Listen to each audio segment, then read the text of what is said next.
জেলা খাদ্য সুরক্ষা দপ্তরের উদ্যোগে বারাসাত হাসপাতালে একটি ফুড সেফটি সচেতনতা শিবির। কয়েক বছর আগেও করোনা ভাইরাস তছনছ করে দিয়েছিল গোটা বিশ্বকে। ফের আবার কলকাতা সহ একাধিক জায়গায় করোনা ভাইরাসের ছবি ধরা পড়ছে। এবার করোনা ভাইরাস থেকে নিজেদের সেফ রাখতে উত্তর চব্বিশ পরগনা জেলা খাদ্য সুরক্ষা দপ্তরের উদ্যোগে একটি ফুড সেফটি সচেতনতা শিবির আয়োজন করা হয় বারাসাত হাসপাতালে। মা ক্যান্টিন থেকে শুরু করে হাসপাতালে যত ক্যান্টিন আছে, এছাড়াও বেশ কিছু রাস্তার হোটেলের সাধারণ মানুষকে নিয়ে আজ এই সচেতনতা শিবির আয়োজন করা হয়।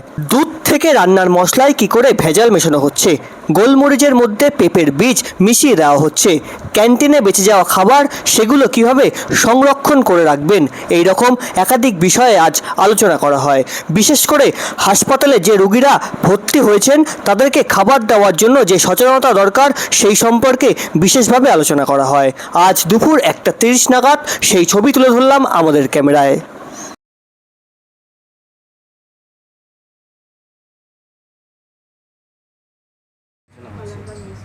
দেখুন, মূলত খাদ্য সুরক্ষা নিয়ে খাদ্য সুরক্ষা দপ্তর যথেষ্ট অ্যাক্টিভলি কাজ করার চেষ্টা করছে মানুষের কাছে সেফ ফুড এনশিওর করার জন্য। তো আজকের mainly world food safety day আমাদেরকে ডাকা হয়েছে, বিভিন্ন স্ট্যাক হোল্ডারদেরকে ডাকা হয়েছে। মা ক্যান্টিনের বিভিন্ন আমাদের জেলায় যত মা ক্যান্টিন রয়েছে তাদের রিপ্রেজেন্টেটিভ যারা এই খাদ্য প্রস্তুতির সঙ্গে যুক্ত রয়েছে, তার সঙ্গে বিভিন্ন আমাদের হসপিটাল ব্লক লেভেল এবং ডিস্ট্রিক্ট লেভেলের এবং সাব ডিভিশন লেভেলের যে সমস্ত হসপিটালগুলো রয়েছে তাদের যে ডায়েট সাপ্লাই রয়েছে তাদের রিপ্রেজেন্টেটিভদের দেখা রয়েছে। আমাদের যে আরবিএসকে যে মেডিকেল অফিসার তাদেরকে ডাকা হয়েছে এবং এনাদেরকে মেন উদ্দেশ্য হলো সেফ ফুড কীভাবে এনশিওর করব আমাদের সোসাইটিতে, অ্যাজ ওয়েল অ্যাজ আমাদের যে বিভিন্ন হসপিটাল এবং মা ক্যান্টিনের মাধ্যমে যে সমস্ত পেশেন্ট থেকে শুরু করে সাধারণ মানুষের, তার জন্য যে কীভাবে খাবারটা প্রস্তুত করবে, কিভাবে খাবারটা পরিবেশন করবে হাইজেনিক ওয়েতে, এবং তার জন্য কী কী প্রোটেক্টিভ মেজার তাদেরকে নিতে হবে।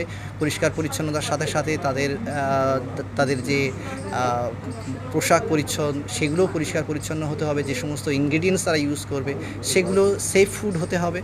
এবং তার পাশাপাশি যেটা সবথেকে ইম্পর্টেন্ট হলো যে ইনগ্রিডিয়েন্টসগুলো তারা ইউজ করছে এবং যে কি বলবো, মেনলি যেটা করা হচ্ছে সেটা সাধারণ মানুষের কাছে কনজিউমার অ্যাজ এ কনজিউমার, এবং তার পাশাপাশি যে শুধু যে আমাদের হসপিটাল লেভেলের তা নয়, আমাদের গভর্নমেন্টের বিভিন্ন জায়গায় যে খাদ্য যে অ্যাজ এ ডায়েট সাপ্লায়ার হিসেবে যে তারা যে খাবার পরিবেশন করছে সেই খাবারগুলো কতটা সুরক্ষিত সেটা এনশিওর করার চেষ্টা করব।